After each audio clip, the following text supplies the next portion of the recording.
City India news Telugu.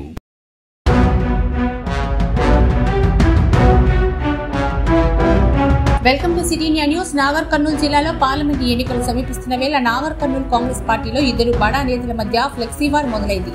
Alampur మాజీ MLA AICC secretary Sampath Kumar, TPCC అధ్యక్షుడు మాజీ ఎంపీ ప్రస్తుత ఢిల్లీ అధికార ప్రతినిధి మల్లు రవిలకు చెందిన ఇద్దరు నేతల ఫ్లెక్సీలు నాగర్ కర్నూలు పార్లమెంట్ నియోజకవర్గంలో దర్శనమిస్తున్నాయి. ఎన్నికలు సమీపిస్తున్న వేళ ఆశాబాహులంతా ఇప్పటికే ఎంపీ టికెట్ కోసం దరఖాస్తులు చేసుకున్నారు.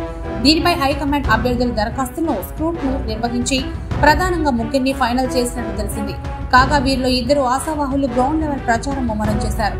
వాల్ పోస్టర్లు, భారీ స్థాయిలో ఫ్లెక్సీలు ఏర్పాటు చేసి నువ్వా నేనా అనే రీతిలో ఎవరికి వారు ప్రచారం మొదలుపెట్టారు.